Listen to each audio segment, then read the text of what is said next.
Bonjour à tous, aujourd'hui petite vidéo très courte sur Drunken Master 3 que j'ai enfin fini par regarder. C'est vrai que c'est un film que je cherchais depuis super longtemps et je l'ai enfin vu. Et en fait, ce n'est pas la suite de Drunken Master 2. En fait, c'est une relecture, c'est un nouveau Wong Fei-Hung, un nouvel épisode de Wong Fei-Hung qui reprend certains éléments de Drunken Master 2 mais en beaucoup moins bien. Pour vous faire un petit peu l'historique, donc comme vous le savez, moi je suis un très grand fan. J'ai découvert le cinéma de Hong Kong via Drunken Master. C'est Drunken Master qui m'a plongé dans cette culture, dans la culture chinoise, le kung-fu, le cinéma de Hong Kong, Jackie Chan, etc., comme je l'ai souvent expliqué. Et je suis un immense fan de Drunken Master 2. C'est sans doute, probablement, un de mes films hongkongais préférés et très certainement mon film de kung-fu préféré de tous les temps. Pour moi, c'est absolument hallucinant. Comme vous le savez, il y avait eu beaucoup de problèmes sur le tournage parce qu'en fait, c'était l'époque où Jackie Chan, qui dépensait énormément d'argent sur ses réalisations, ne pouvait plus, donc la boîte de production ne pouvait plus se permettre de lui laisser autant de temps et d'argent et de liberté pour réaliser ses projets, donc il les drivait un petit peu à côté et ils engageaient d'autres réalisateurs. Et à cette époque-là, il a engagé Stanley Tong pour Police Story 3, Kirk Wong pour Crime Story, d'ailleurs qu'il a viré lors du tournage pour tourner la fin et certaines scènes. Il a travaillé avec Wong Jing pour Nicky Larson, mais qu'il a aussi co-réalisé. Et il a réalisé, il était censé laisser le champ libre à l'immense chorégraphe et réalisateur qui est Liu Chialiang, que vous connaissez je pense à peu près tous. Et ce dernier, suite à des mésententes apparemment sur le traitement du style de combat du personnage de Wong Fei-Hung, a été viré du tournage. Et je crois que Jackie Chan, toute la fin a été tournée par Jackie, mais je ne suis pas exactement sûr de ça. Mais en tout cas, il y a eu beaucoup de désaccords. Et par miracle, ça a créé un film absolument parfait. C'est vraiment un miracle ce film. C'est vraiment, comme je vous le dis, un des meilleurs films de kung-fu, peut-être même le meilleur film de kung-fu de tous les temps, en tout cas pour moi. Et après, il doit y avoir peut-être Fearless, Fist of Legend, et puis il y en a évidemment plein d'autres, la 36e chambre, etc. Mais pour moi, Drunken Master, du fait qu'il représente l'âge d'or du cinéma de Hong Kong, la période du cinéma de Hong Kong que j'aime le plus, c'est-à-dire les années 80-90, pour moi, voilà, Drunken Master 2, c'est un monument. Et donc, il s'est trouvé et c'est pour ça que je voulais en parler aujourd'hui, parce que effectivement, Drunken Master les deux films ont été hyper importants dans ma vie, et j'ai toujours entendu parler de cette suite depuis maintenant 20 ans. J'ai entendu parler de Drunken Master 3, réalisé donc par Liu Chialiang, produit par Chris Lee, que vous avez pu voir en tant que chorégraphe et cascadeur, qui a travaillé avec Jackie Chan, qui a travaillé sur plein de films, dans Full Contact aussi, etc., que vous devez connaître, et où il reprend en plus donc, des acteurs. Il y a une ribambelle d'acteurs hyper connus pour ce nouvel épisode. Il y a quand même, donc c'est plus Jackie Chan qui fait le rôle de Wong Fei-Hung, c'est Willie Chi, que vous avez vu dans le Temple du Lotus Rouge, pardon, de Ringo Lam, et où il joue le rôle de Fong Sayuk. Donc là, il jouait Fong Sayuk dans le Temple du Lotus Rouge, et il interprète Wong Fei-Hung dans Drunken Master 3. Moi, c'est un acteur que j'aime bien. Je pense pas que ce soit un artiste martial hyper convaincant, ou en tout cas, il est très mal utilisé dans Drunken Master 3. J'étais assez frustré de ça. Moi, je trouve qu'il a une bonne tête, qu'il interprète bien le personnage, mais c'est pas Jackie Chan. Et en plus, il est assez absent du film. Enfin, il a un peu un rôle secondaire. C'est pas vraiment uniquement focalisé sur Wong Fei-Hung, l'histoire. Il y a aussi Andy Lau, d'ailleurs, qui est censé être le héros du film, qui interprète un soldat révolutionnaire qui doit protéger la princesse, interprétée par Michelle Reyes. Il affronte Gordon Liu, qui est le grand méchant du film. Il y a aussi le Chialiang, qui joue le rôle du maître de Wong Fei-Hung. Donc, et puis bien sûr, le grand Adam Chung, qui joue le rôle du père de Wong Fei-Hung. Et donc, il y a vraiment une ribambelle d'acteurs qu'on a tous kiffé, de monstres sacrés du cinéma de Hong Kong, des talents incroyables, comme je vous l'ai dit, Liu Chialiang, Chris Lee.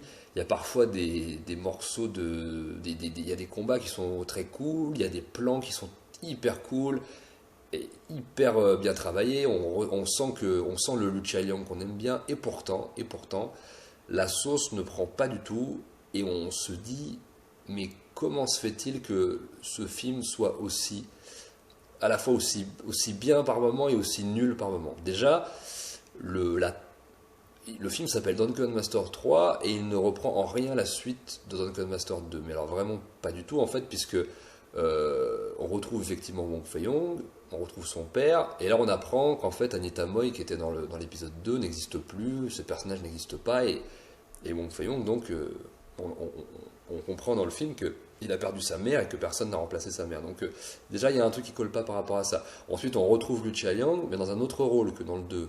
C'est le rôle du mentor, encore une fois, mais c'est pas le même personnage que dans le 2.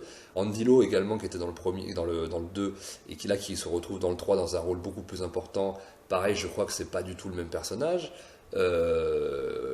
Enfin, il faudrait peut-être me redire, mais je crois pas que ce soit le même personnage. Enfin, en tout cas, on a clairement l'impression qu'il s'agit pas du tout d'une suite, que le titre a été trouvé de manière un peu opportuniste. Pourtant, il est officiellement baptisé comme ça, hein, en chinois et en anglais. Hein, c'est Drunken Master 3. Hein. Je ne prononcerai pas le nom cantonais parce que je suis un peu naze. Mais donc c'est pas une suite. En fait, c'est plus une espèce d'épisode remake suite qui s'inspire vaguement des deux d'avant. Où voilà, Wong Fei-hung apprend la boxe de l'homme ivre. Déjà, il apprend la boxe de l'homme ivre alors qu'il est censé l'apprendre dans le premier. Ensuite, on retrouve un peu l'esprit et la production design, mais en nettement moins bien fait, hein, que le 2. Voilà, c'est un peu un mélange entre le 1 et le 2, et je pense que Lucia Liang a voulu, après ce renvoi, a voulu faire son Wong Fei-hung à lui, son Drunken Master à lui, et malheureusement, il a échoué. Le film n'est pas réussi du tout, la mayonnaise ne prend pas. Je trouve que l'erreur principale, déjà je l'ai dit, au niveau de la production design, ça fait un petit peu plus fauché, c'est un petit peu kitsch par moment par rapport aux costumes, par rapport aux jeux d'acteurs, etc.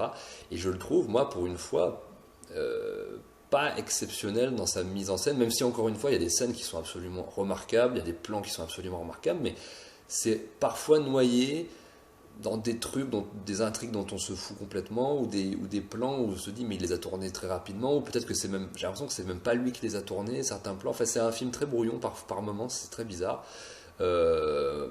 Moi j'ai plutôt apprécié, j'ai passé plutôt un moment assez agréable, mais ce que j'ai détesté par contre, et je pense que c'est là en fait où le film échoue considérablement, et surtout par rapport au premier, mais encore plus par rapport au deuxième, c'est qu'il n'utilise pas de vrais artistes martiaux avec un immense talent pour faire ces scènes de combat. Les acteurs sont très bons, on a effectivement Andy Lau, on a Simon Yam aussi qui fait une apparition absolument ridicule dans un rôle absolument ridicule qui était une des pires scènes j'ai trouvé du film. Mais il y a aussi donc Michelle Reyes, mais il y a aussi Gordon Liu, et puis il y a aussi Adam Chung, etc. Donc il y a vraiment des grands acteurs de films d'arts martiaux, mais j'ai l'impression qu'en fait aucun ne pratique vraiment les arts martiaux. Et je crois qu'aucun en fait à la base n'était pratiquant en arts martiaux. Ils ont tous appris les arts martiaux sur le tas. Gordon Liu, je crois pas que ce soit un artiste martial au départ. Je crois que c'est quelqu'un qui a appris avec son frère, mais un petit peu sur le tas. Andy Lau a appris par rapport au film qu'il a tourné avec Jackie, etc.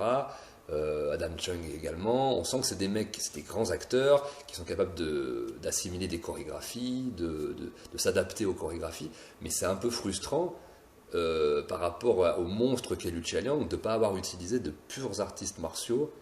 Même Willie Chi, qui est censé être un artiste martial, d'après moi ce que j'avais compris, il est vraiment pas bon dans le film. Je le trouve vraiment pas terrible, ou en tout cas il n'est pas bien mis en avant, et c'est un petit peu dommage. Il fait des beaux coups de pied par moments, il fait des belles techniques, mais c'est pas bien mis en avant, et je comprends pas pourquoi il n'y a pas cette virtuosité, voilà, dans la caméra. En tout cas, c'est pas du tout au niveau du deuxième. Je tenais à en parler parce que Drunken Master, pour moi, vraiment, c'est vraiment les films fondateurs de mon amour pour le cinéma de Hong Kong et pour la culture chinoise. Et je tenais quand même à parler du 3, pour ceux qui ne le connaissent pas, qui voudraient le découvrir et vous faire votre idée, parce que c'est quand même une curiosité. Et en parler par rapport, voilà, à la filiation entre les trois, et parler un peu de cette espèce de trilogie qui n'en est pas vraiment une, puisqu'encore une fois, le 3 n'est pas vraiment une suite. C'est plus une espèce de suite remake en s'adaptant vaguement des deux premiers. En tout cas, voilà, je vous laisserai découvrir ça. C'est un film mineur de Lucien Liang. En fait, c'est un des grands films. Enfin, c'est dommage. C'est un des grands. C'est une des grandes frustrations, voilà, du cinéma de Hong Kong et du cinéma d'arts martiaux. Et en tout cas, voilà, moi j'ai pas. Il y a des choses que j'ai trouvées cool, d'autres moins cool. Voilà, moyen au final. En tout cas, j'espère que cette vidéo vous a plu. N'hésitez pas à me dire dans les commentaires si vous avez des choses à rajouter ou des choses si j'ai dit des conneries, n'hésitez pas parce qu'il m'arrive d'en dire aussi. Voilà, je vous embrasse, prenez soin de vous, vive le cinéma de Hong Kong et vive la France. Bye.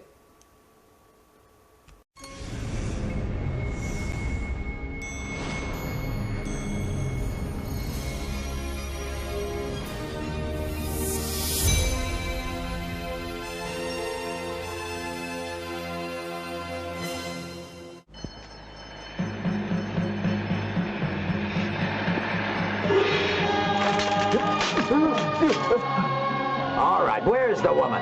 What woman?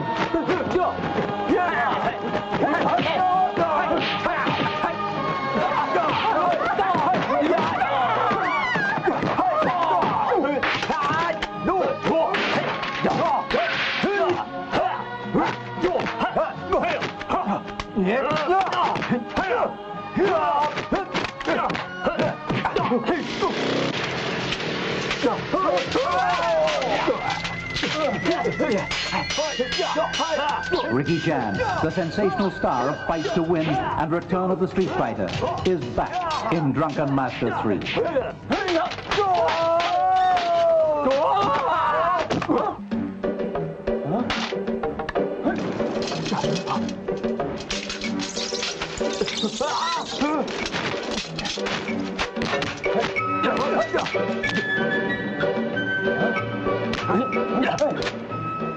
Back off, or I drop you here. From the same director who gave you Jackie Chan's Drunken Master 2, now comes another blockbuster sequel, soon to hit the screen. Greetings, Majesty. Get up, get up. You got the ring?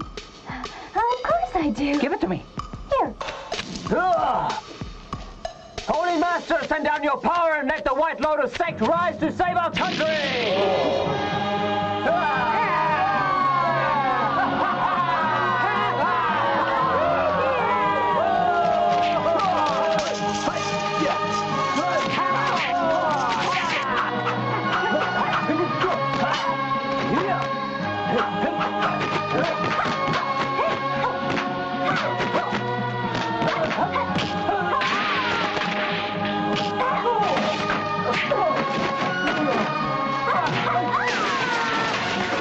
Okay, don't worry, I'm here.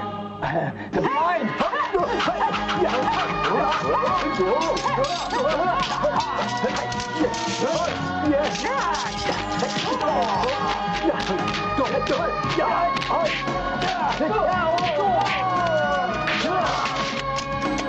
Now follow me. Pay attention to what I do. You have to synchronize. Adjust your balance with each step. Come on.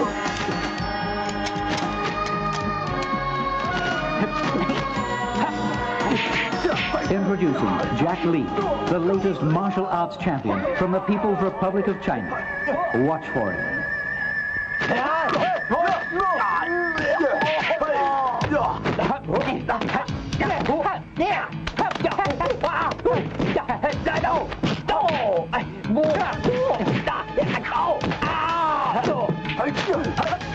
Drunken Fist. Save that for your pals at college. Well, try this. Dad, Drunken Fist too? Huh?